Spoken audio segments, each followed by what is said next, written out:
So many of you asked us to do a spoiler talk about The Teacher's Lounge. We reviewed this film, the German film that has been so acclaimed, is shortlisted for the International Film Oscar. Talked about it on Tuesday. Go back and check out that full review. But a lot of you said, you guys are really dancing around what's happening in this film. You need to do a spoiler talk. And we're dancing around it in part because we're not sure. Hin oder her, aber der Junge ist doch total verwirrt. Sehen Sie das nicht? Wir sind diejenigen, die verwirrt sind. But now we're going to unpack it to the best of our abilities and share your thoughts, obviously, in the comments. But in the meantime, spoilers. Stop now. Don't say we didn't tell you. Okay.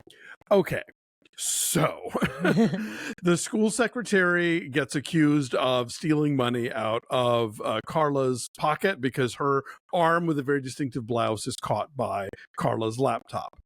And then this leads to this very complicated back and forth because they accused the secretary. She insisted it didn't happen. And so then it becomes this thing within the school is like, well, we can't come out right and say this, but we have to sort of, the protocol demands that we, And so it never comes to a satisfying conclusion for anybody, which is why then Carla can't talk about it to the students and the parents get mad about it. And it just becomes this sort of escalating thing of, the secretary absolutely insisting upon her innocence and the school not really being able to officially call the cops or say, no, you did it. And so because everything is in this sort of limbo, that allows the secretary's kid to be more and more upset about what's going on, even as the kids are gossiping about the fact that his mom is possibly a thief. We never are told for sure what's going on, but it does seem pretty clear that the secretary did it and that she's just sticking to her story and that the kid believes her. And so then it becomes this face off between the kid and the teacher where he turns other students against her. He makes the class stop doing her little, her little cutesy stuff. And then at the end of the movie, she's given him a Rubik's Cube at one point, and he finishes solving it and tosses it back at her, but absolutely refuses to leave the school, even though he has been expelled at this point because he has stolen her laptop and thrown it into the river. And the final shot of the film is him triumphantly staying in his chair while the cops carry him out. And so I think, that ending seems to indicate basically that he kind of wins in terms of at least, sort of sticking to his guns and not kind of going along with this accusation because no one's had the nerve to follow up on it and take it anywhere for real. So that was my read on it. My read on it too is the idea that no good deed goes unpunished. Yeah. Right. Because everybody involved here thinks they're doing the right thing. Yes. Carla thinks she's doing the right thing by recording what she hopes is going to be, catching somebody in the act of stealing from her. And she does that. And the blouse with the stars is so distinctive, even though you don't see the hand going in there, you see a shoulder and that's enough. And then the secretary, I think, is totally gaslighting her when she's like, I don't know what you're talking about. And the principal is like, well, here's a shirt and it looks like the exact same shirt that you're wearing. And she's like, I don't know what you're talking about. So I think it is about how could be anybody. Right. Carla's, which then leads to the sort of surreal kind of hallucinogenic moment where she sees everybody in that shirt. They're all going, she's losing her track of what's reliable, what's true. So I think the other teachers get mad at her because she videoed in the teacher's lounge without telling anybody. So now they're annoyed with her, even though they were all trying to catch this thief, which at the beginning of the movie, they accuse a student who is Muslim and he's exonerated, but it builds this atmosphere of suspicion throughout the whole school in terms of, who are you guys just looking for a scapegoat? Why'd you pick that kid? Why are you accusing us of anything? And it escalates from there. Yeah, we didn't get into this in our main review.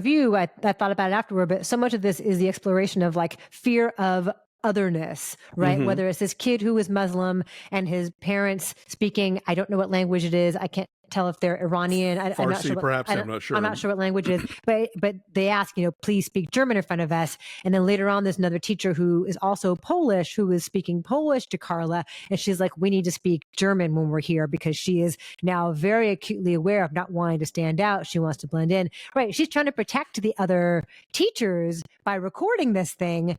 And then they all turn on her, right? And so there's all of that. But then the kid, when I say no good deed goes unpunished, the kid thinks he's doing the right thing too by defiantly standing up for his mom, by rallying all the kids. He's doing something that is so primal and so childish because he's a child. He's like being territorial, like, man, we're not gonna do your song and dance anymore.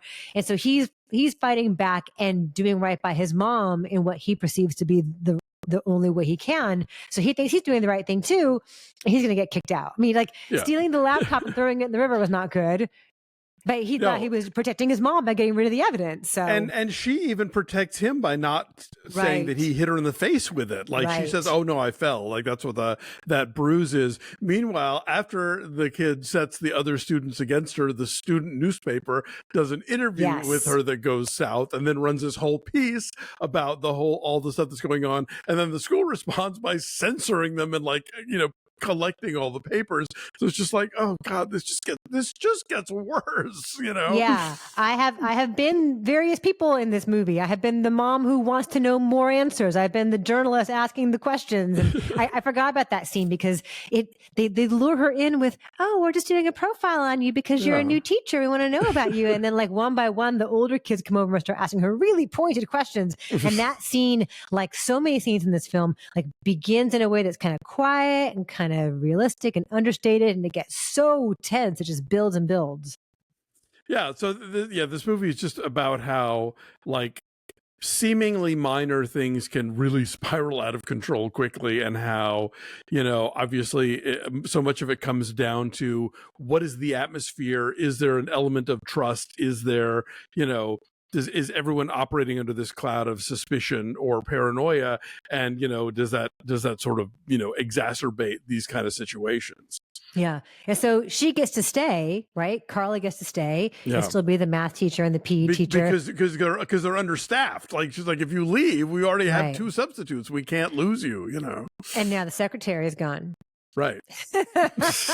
So she gets to stay, but it will never be the same. Yeah. And they were all excited about her. All her colleagues were all excited about her in the beginning, interested in a new person. And now they want no part of her. So she's there, but she's under this cloud. The parents don't trust her because they're all chattering about her on the WhatsApp.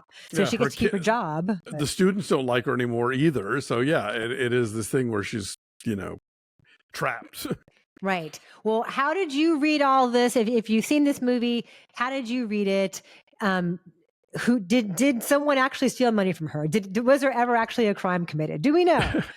So let us know what you thought. If you have seen a Teacher's Lounge is out there, it is the Germany's entry into the international category. We'll find out on Tuesday what the Oscar nominees are. So come on back and visit us then. Let us know what you think. Join us Tuesday at noon Pacific. We will be doing a live stream here on YouTube and talking about all the nominations and what we thought and what y'all thought and all that stuff. So do stick around for that.